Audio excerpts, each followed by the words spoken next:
TIL Japan railway platforms saw a 84% decrease in suicides at stations after they installed blue lights. From the article, which is honestly super interesting. A research paper published in the Journal of Affective Disorder in 2013, 4 years after the first lights were installed, found that there was an 84% decrease in suicides at stations with the blue lights. The exact reason why the lights are effective isn't known, but some researchers theorize that it's related to the apparent positive effect of light on mood. A recent study led by Hiroshi Kadotani from Shiga University of Medical Science found there was an increased proportion of railway suicide attempts after several days without sunlight, based on 971 suicides or attempted suicides in Tokyo between 2002 and 2006. Who knew the solution was just one giant mood light away? Reminds me of a study I read about in university. Scientists wanted to figure out how to boost productivity of office workers by changing their working environment. So they decided to tweak different variables in the office environment and compare productivity to a control group who did not receive any changes to their environment. First, they tried increasing the brightness of the lights. Productivity went up compared to the control group. Then, they tried decreasing the brightness of the lights. Productivity went up compared to the control group. Then, they tried adjusting the thermostat a little above room temperature. Productivity went up compared to the control group.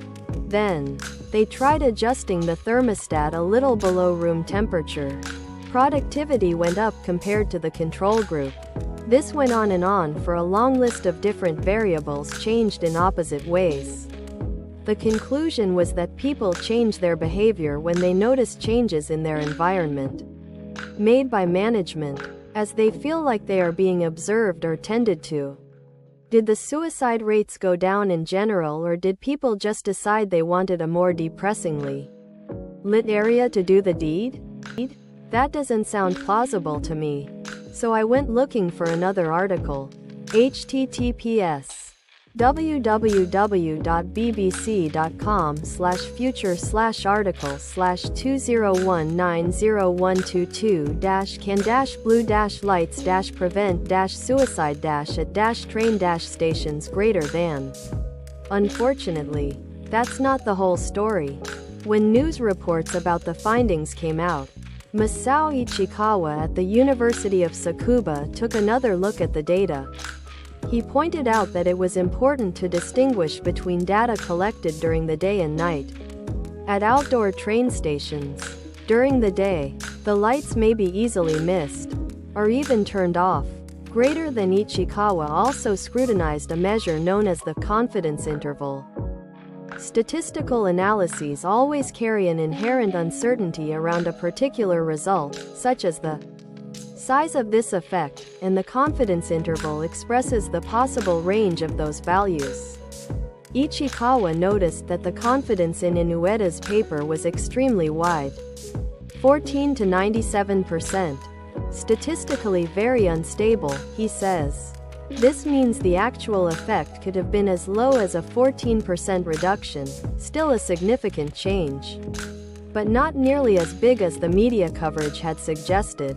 Greater than he hoped. His own paper, published in response the following year, would ensure that people didn't begin thinking that blue lights were a miracle deterrent, that they somehow had an extraordinary effect on people who were considering suicide.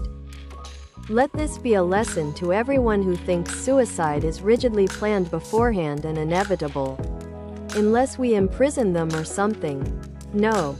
Suicide is often spontaneous during an emotional episode, and if you simply do things like mood lighting or making it less convenient to complete it, like rails you have to climb in order to jump off, then people often just calm down and don't attempt suicide in the future. For example, suicides went down drastically when we got rid of coal-fired ovens. Back then you could just painlessly kill yourself in your own home by sticking your head in the fumes. But once that easy avenue was gone, It's not like people just picked different methods, they just killed themselves less. If suicide is convenient, it happens more often. It really is that simple. It's very rare for someone to be the kind of person that will stop at nothing to off themselves. Attempting multiple times and such like that. Till certain East Asian physical traits, like thicker hair, more sweat glands, distinct teeth, and smaller breasts, stem from a gene mutation about 35,000 years ago. Africans and Europeans usually carry the ancestral version of the gene, but in most East Asians, one of the DNA units has mutated. Fun fact: Imperial Japan picked its submarine crews based on whether or not the person had the gene for scentless sweat. What are distinct teeth? Also dry earwax and less body odor.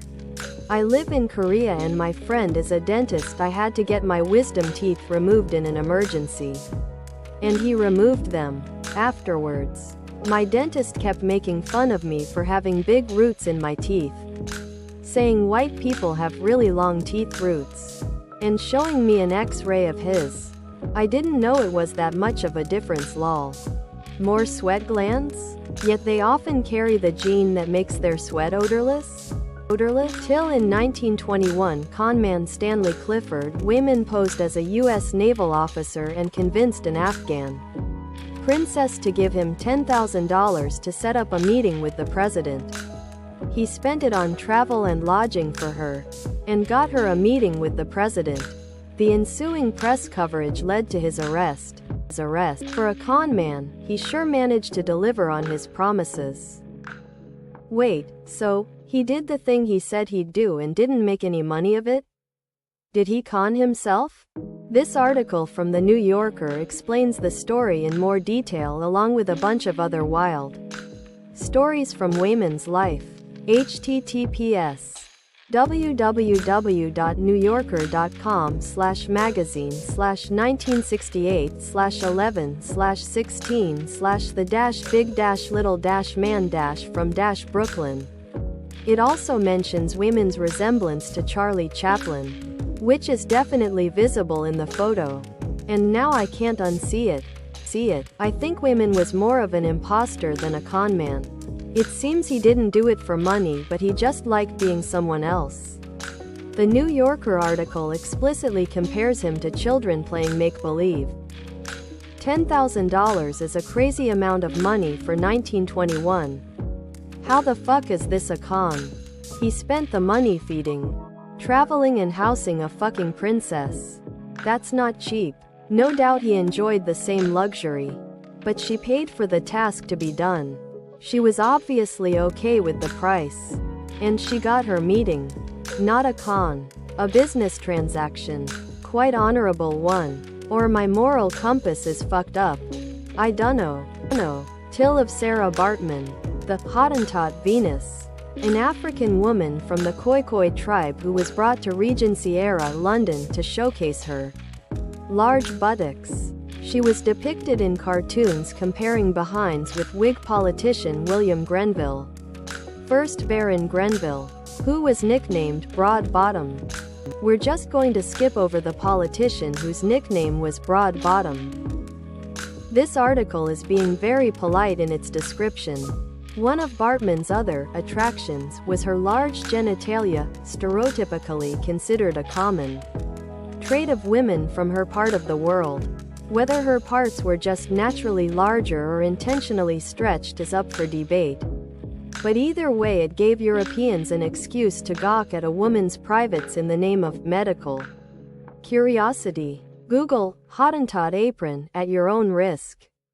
Greater than her brain. Skeleton and sexual organs remained on display in a Paris museum until 1974. Her remains weren't repatriated and buried until 2002. Nuff said? Ask a Mortician did a great episode on this woman. There is a French movie based on her life. I hate to say it as crudely as I am here, but it was old-fashioned reality TV show. Someone living so differently, looking so differently for the masses. This was such a common occurrence royalty nobles essentially would just take people and make them attractions and their homes for people to come and see. Another example of this was this poor girl who probably had a thyroid condition as she was a child, who is just massively overweight. She was considered an oddity and some nobles took her in, and she was basically passed around to be painted by next to beautiful young girls because they wanted to look thin in comparison. Didn't even have to have something unique about you. The Queen of France decided one day to just take a child who is out and about home with her, and she did.